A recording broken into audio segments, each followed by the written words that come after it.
21st Century Entrepreneurship with Martin Piskarik. Oh, Brian, what does it mean top 10 smartest solution for government? Oh man, and you are in me. development council as well. Kansas City. A lot of things going on in Kansas with you. Yeah, there's Kansas City is an amazing market. We're the 28th largest market in the United States, which is something that people don't realize, but it's a big little city. Literally smack dab in the middle of the United States. And in fact, Meta, formerly known as Facebook, but Meta just announced a $1 billion investment in Kansas City, parking a new state-of-the-art data center here. But no, Kansas City is an amazing place. It's kind of funny when you think of the United States, and you think of how the West was won, and really how this country evolved and moved west. When the railroads were being built, the easiest thing they could do is to lay down telephone lines right next to all of the railroads, right? Yes. It's cost of infrastructure, keeping it low. And so that then paved the way for, data lines being laid down kind of in a similar fashion. So when you look at Kansas City, what people don't realize, there's massive data pipes that literally run underneath the city. We've got caves all over this place, and there's big data centers all over, and it's a huge home for technology. So we have companies like Garmin, like Cerner, AT&T, Sprint is a huge employer here now, T-Mobile. And then, of course, you've got great creatives like Hallmark. Hallmark Cards was founded here, and we have more artists per capita than San Francisco here in Kansas City. So when you think about places to build next generation technology, it's not about like just having a bunch of software developers available to you. It's really the tapestry of experience that you get to interact with on a daily basis, and sort of the variety of use cases and industries and types of people. That diversity of experience and skill set and even the way of thinking is what makes great technology, and so this is a really interesting market. I'm really proud to be here. I'm not originally from Kansas City, but I've spent most of my adult life here, and so I'm a huge fan of it, and I think it's a special place. Is it because of old companies such as AT&T or tax policy, or? Yeah, Crosby Kemper, like kind of one of the founders, or I guess contemporaries in Kansas City. When you think about the Midwest, or the Midwestern part of the United States, it's very agricultural. Mm-hmm. So what you have here is sort of this nexus of intermodal transportation. So you've got rail, you got trucking, you got air, and you got like, for example, customs out of Mexico is cleared here in Kansas City.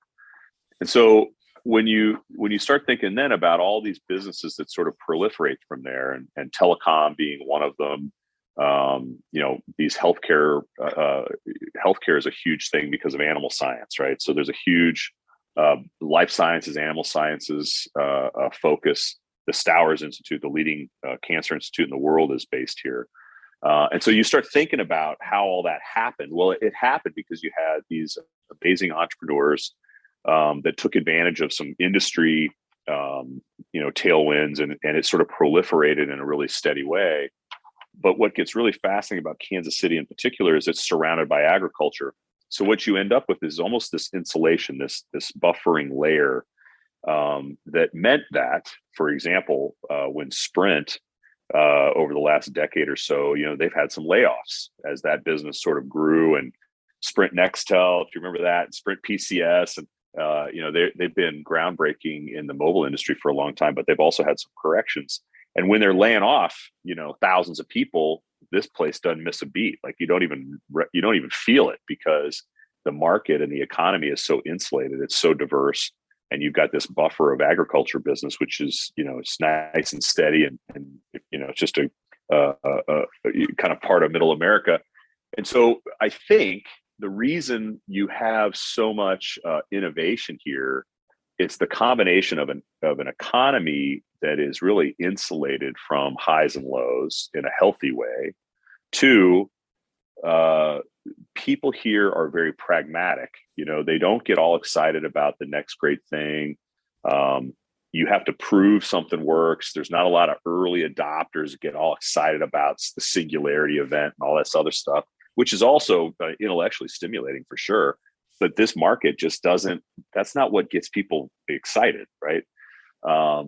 These are tough, pessimist people that are real practical. It's like, it's got to work. And then there's kind of a lack of venture or high risk capital. There's a ton of capital here, a lot of wealth in this particular part of the country.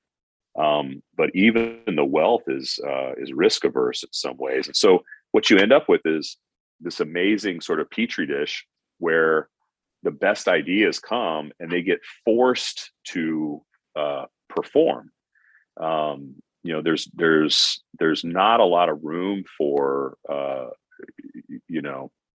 people to kind of burn cash as they're trying to find product market fit or whatever. There's practical people that say, hey, that's a great technology, I can apply it to this problem in this industry. They can do it like that, like instantly.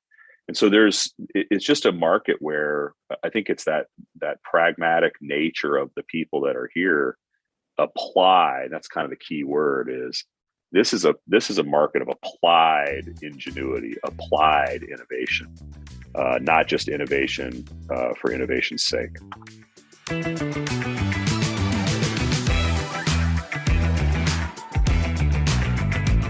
Why is it important to be in development council for you?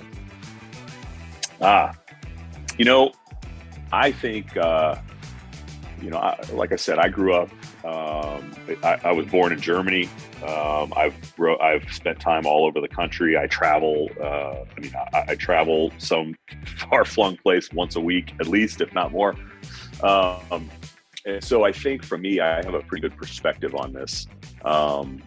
But when you think about building a business, so I'm an entrepreneur. I've got multiple companies. I'm the CEO of, I think, one of the, potentially most valuable data and AI businesses in the world. And I think about how do we succeed, and I get the pleasure of taking people that are highly skilled, best in the world, having exposed them to really, really difficult environments and situations and use cases, and then having a market like Kansas City the way it is with its features, again, that sort of practical, pragmatic approach to everything we do here in the Midwest, and in particular the Kansas City region. And I think of that as this great recipe for success. You take that technical skill, the fire in the belly gumption to go solve a problem and be innovative, and then an environment that sort of forces people, to prove it.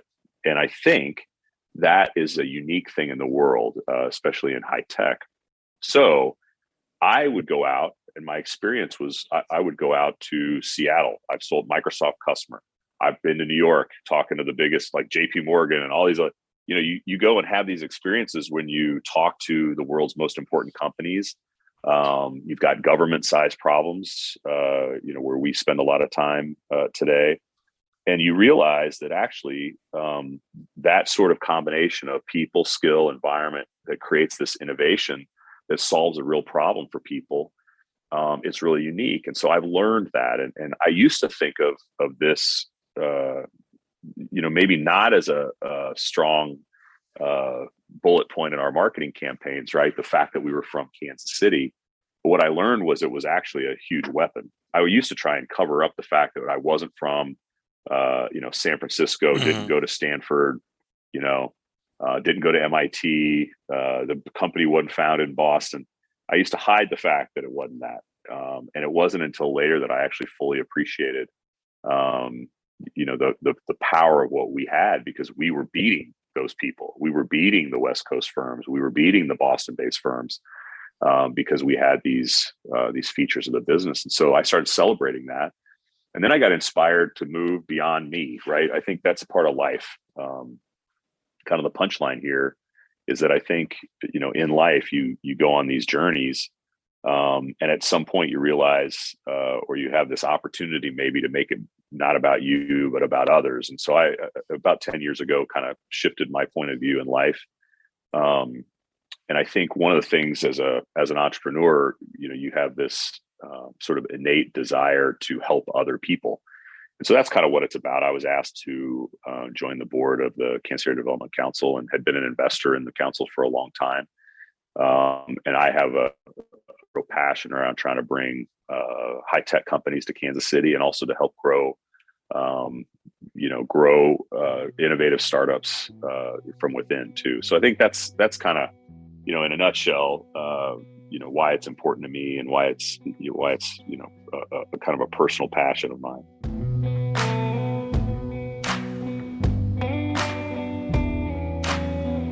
Any other personal development transformations during your business journey?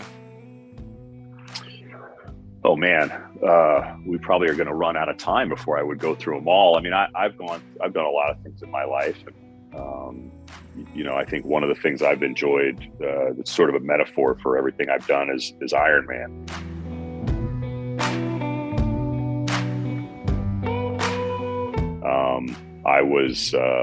I started racing Ironman, kind of a crazy thing. My father had a brain tumor, and there's a story there, but one of the ways I dealt with that was the idea that he and I would race together someday after he had this massive surgery, which he almost died from, but fortunately survived.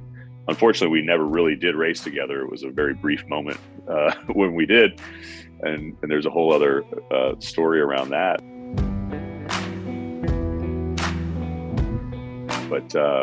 But probably the best thing is sort of how you think of life as a series of sprints in a long race, and how you adopt, choose to have discipline around these things. So I've been a top-ranked Ironman athlete, and I've also had injury and setback and all those things. And what matters is, do you have the discipline and resilience? And so I think, there's things like that in life. And I've certainly lived through a lot of that stuff. But in the end, I think what I've learned and what I try and adopt, I'm not always great at it, and I have my weak moments. But if I can institute a good habit, a daily habit, the rest of it sort of falls in line. And so that's kind of maybe one of the learnings, right? So whether it's, athletic performance, whether it's running a business, whether it's coming up with some idea for a startup or anything else, I think it all begins with just having good habits that you execute on a daily basis. I think that's probably the key for sure.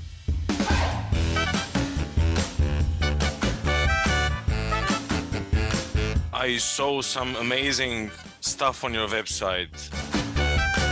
The world's hardest problems, the world's greatest minds, key national security issues, total badasses. What's going on?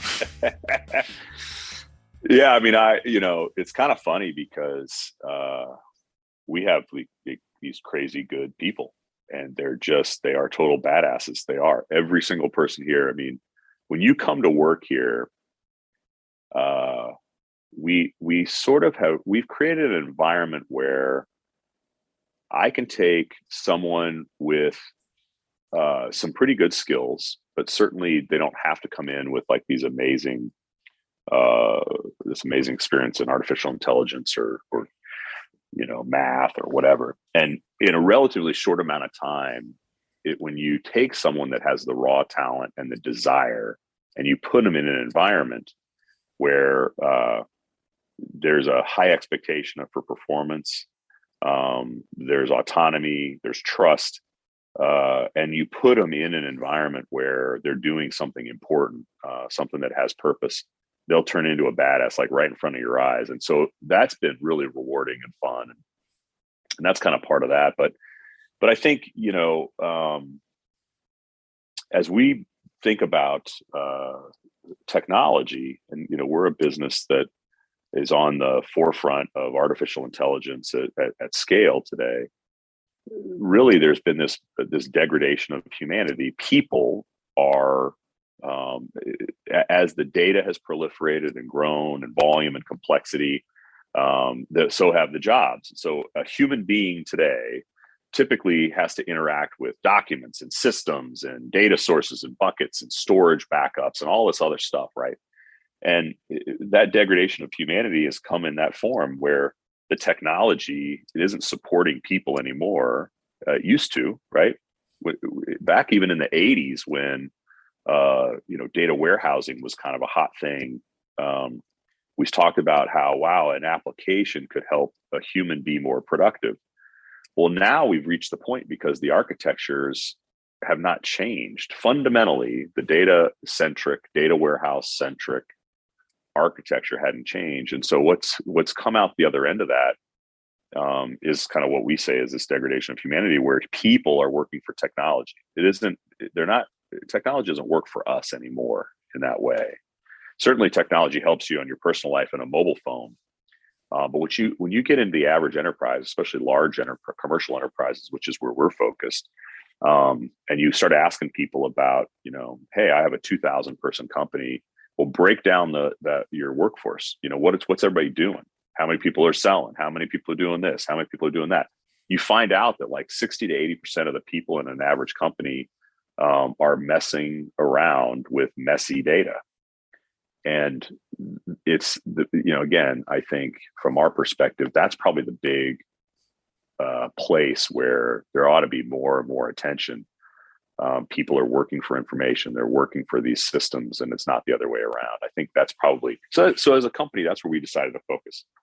Our big thing, no matter what the use case is, we just make information easier to use. That's what we think the world needs more of, for sure.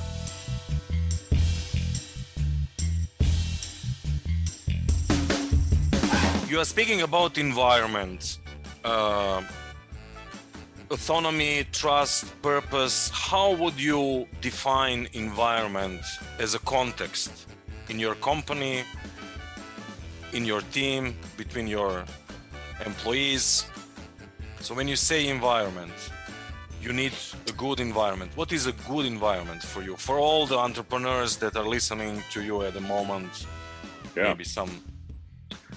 Yeah, great question. Thanks for giving me the opportunity to clarify. I think an environment it's the environment that a company creates. It's sort of a little bit culture, right? So culture is an aspect of it, but I think it starts with what is your organizational structure? Like literally, what's the reporting structure? And then it's, what's really required of those people from an operational perspective. So excuse me. The structure, do you mean document flow and information flow or something else? Yeah, so I literally mean the hierarchy, like the command and control. Who's the boss? Why? How are these departments set up? So often what I found is that there's a management layer that's there to kind of effectuate some sort of task, but we really lose the potential of harnessing the intellect and ingenuity of the people. If you create a culture or an environment where the rule is, and I think that's kind of what your answer might be, it's what are the rules? If the rule is that you're supposed to look around and see problems, cross-functional problems, I think that creates some openness that from my experience has paid dividends, because I have people that are willing to say, hey, you know what? I see a problem over here. I don't touch that every day, but could we try this over there? And then I think the second thing would be, when I say rule, it's like the rule might be to enable something, to enable communication, to enable openness. The second part is, as a leader in the business, you have to decide, are you going to do it bottom up or top down? I'm more of a bottom-up guy. I get frustrated, in fact, when I have to make all the decisions. Sometimes that's my own fault, by the way. But it's, as a leader, you're going to decide, do you need to be involved in everything? or are you just involved in the parts that are important, like to you? Can you build a system so that your people can go out and kind of do what they need to do? They are aligned with what the outcome is. So to me, the best type of environment is one where there's generally positive sentiment. You're openly talking about mistakes or setbacks, right? Because if you're not, you're losing an opportunity to evolve as a team. I think that's a big thing. You're open to criticism, right? That's what an entrepreneur is. An entrepreneur has to be open to criticism because you're trying to improve. The whole point of being an entrepreneur is you're there to improve every day. So to me, that's kind of part of the expectation. That's a rule. The rule here is you better be trying to improve yourself and you better be open to criticism. But I think the other part is, as a leader, you're going to decide how you're going to operate. For me, the best piece of advice, the best learning that I've ever had is that let's just agree on what the outcomes are going to be. You and I might do things differently. We might have different tactics, radically different tactics. But if we could agree on what the outcome is, what the target outcome is, then we're good. And so what I find myself doing here, and I think what's unlocked a lot of success for me, is before a conversation starts, almost you say, okay, let's agree on what the outcome is. What are we trying to do? Okay, and then what do we imagine that the outcome to be? Whether it's success or failure, let's imagine what it'll be so that we get aligned on how we're going to agree to measure the progress of this particular initiative. And if you do that, and you've got kind of these kind of rules of the road where you say, hey, I'm going to trust you, you're going to trust me. We're going to be able to talk openly about each other and in a professional way. And we got to be open to criticism. And you can agree on what an outcome is. I think that's a pretty good recipe for success. And people don't do that. I mean, believe it or not, like I find here where I get the most frustrated during the day, because it's never perfect, right? You're always working at it. It's like when no one describes the outcome. Everyone's just doing the task. They put their head down. They're not looking around. They're just like, I just got to check this list, this thing on my checklist. Like, no, stop. Well, let's look up for a minute and go, what are we trying to do? And then how will we know we're good? And if you can stop everybody and think about it from that perspective, and then turn around and say, okay, now go back to the checklist. How does everything on that checklist ladder up to this great thing you're trying to do? I don't know. People don't do that. It's amazing. You can call that strategic planning, of the failure of strategic planning, which is also a pretty hot topic in organizational development. But I just kind of think of it as something simple, like, what are we trying to do? What's success look like? Do we agree? Yes or no? All right, now, next question.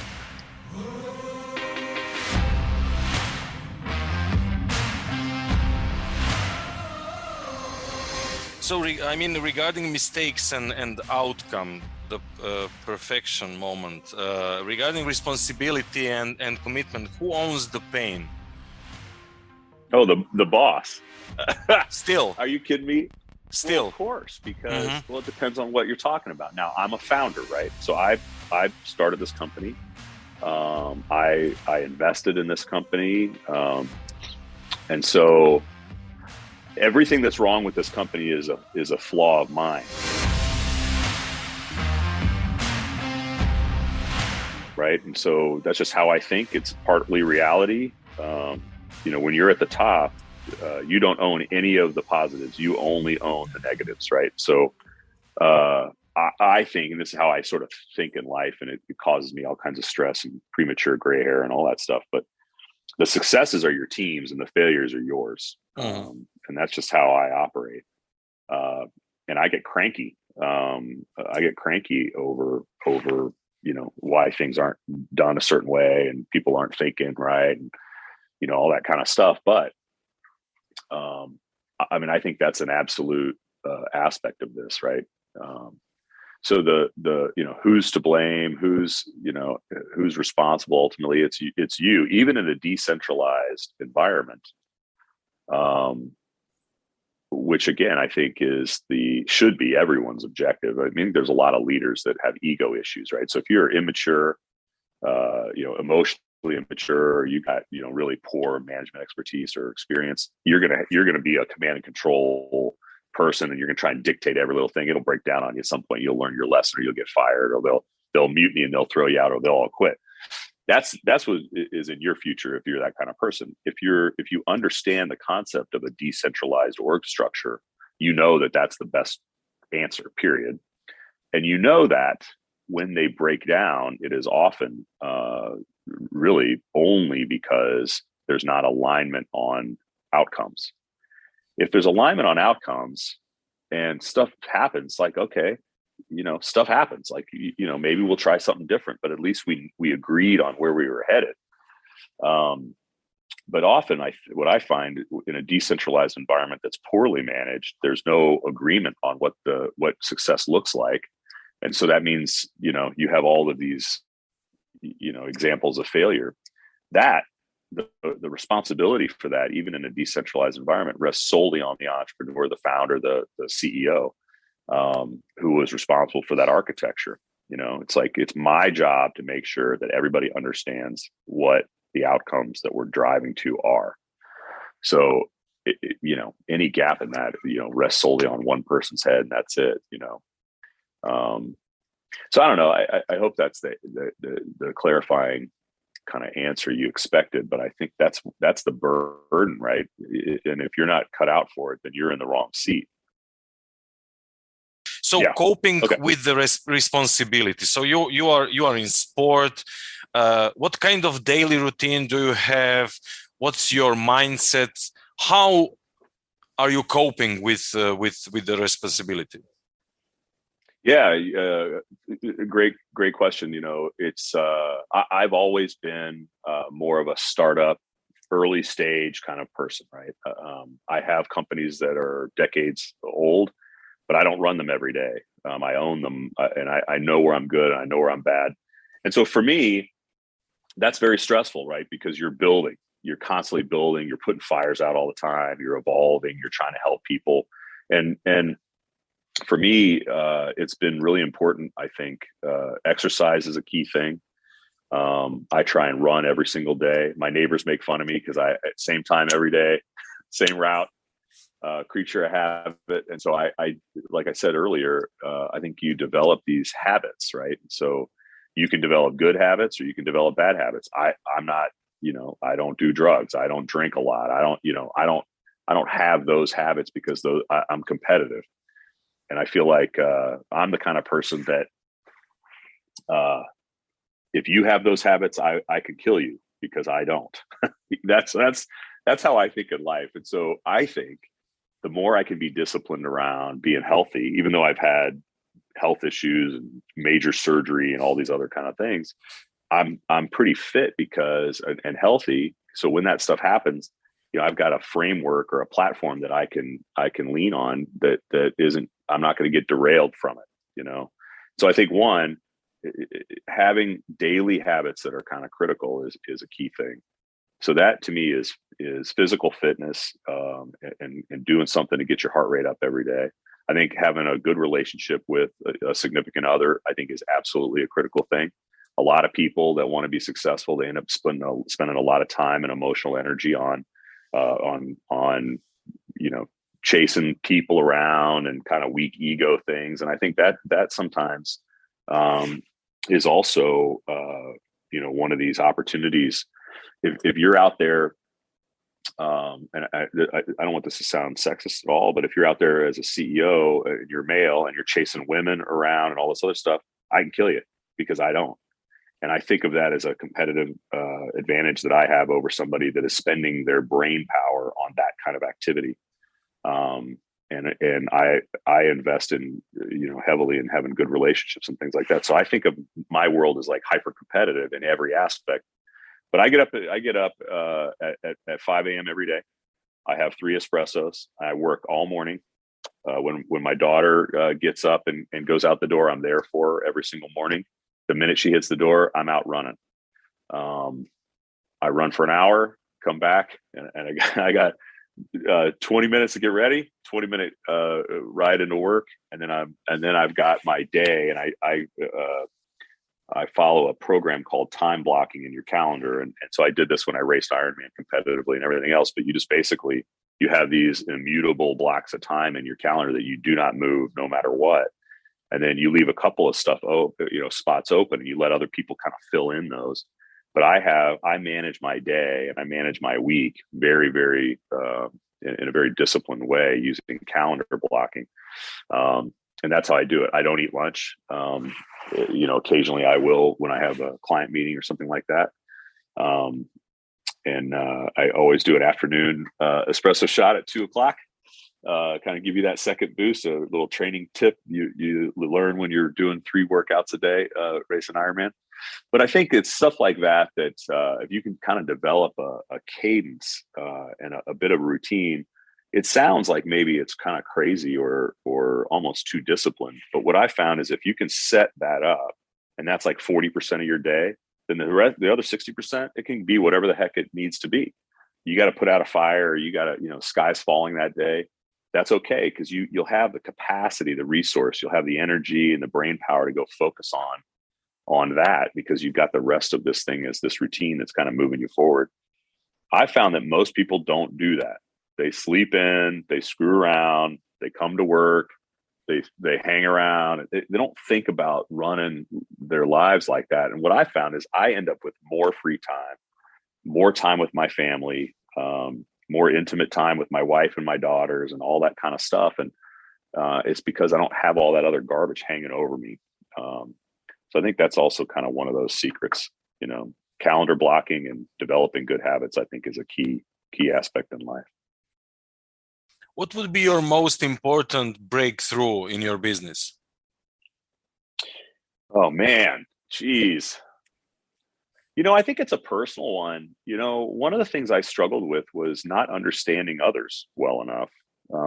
Once I figured out that no one else thinks like I do. And like an entrepreneur is different.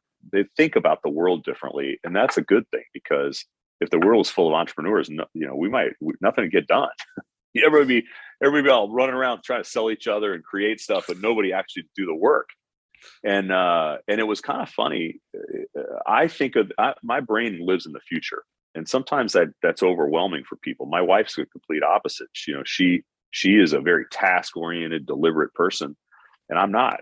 And so it wasn't until I really realized that if I understood people a little better, they want the same thing I do, but the way they're going to do it is going to be the opposite. We're going to take opposite paths, but we're going to end up at the same spot. And once I figured that out and kind of learned about myself that way, it really changed my life. And I realized that those people that were driving me crazy, because they didn't see what I saw, or they didn't want to take the risk I could take, and I felt like they were holding me back in some ways, or there was something wrong where I couldn't get them to see what I saw or do what I wanted them to do. And it wasn't until I figured out that they just saw the world different. And and if I wanted to get them motivated, I had to see the world like they saw it, satisfy them first. The need, like they might not be, they're risk averse. I have no risk aversion. They're risk averse. And so a risk averse person needs to see what was done in the past, why it worked, so that they have confidence in themselves to move forward. And so I think once I realized that about myself, my income doubled, my personal wealth, quadrupled. It was like one of those moments in life that I think really was changing. And it was funny because it was started like that. The catalyst that started this thought process, it wasn't like I read a book or something. I actually had somebody that I was frustrated with, and I met a guy that it's like one of these organizational consultants or whatever. And instead of focusing on the person that I wanted to hire him to fix, he turned around and pointed at me. He started asking me like, well, how are you? How do you act like this? How does that make you feel? And I'm like, well, wait a minute. I'm hiring you to go fix the dude over there, not me. I'm good. And he sort of was like, he had me ask myself this question, what do I expect to have happen? And it was kind of an interesting thing. It's like, and how would that make me feel? And what am I doing in order to encourage that person to take that type of behavior? And he turned it all around on me, and he made me realize that it wasn't me versus them. It's me versus me. So that's probably the biggest thing, I guess. Long answer, but. That's the biggest thing. Just your own personal, being willing to grow personally, I think unlocks a lot of doors.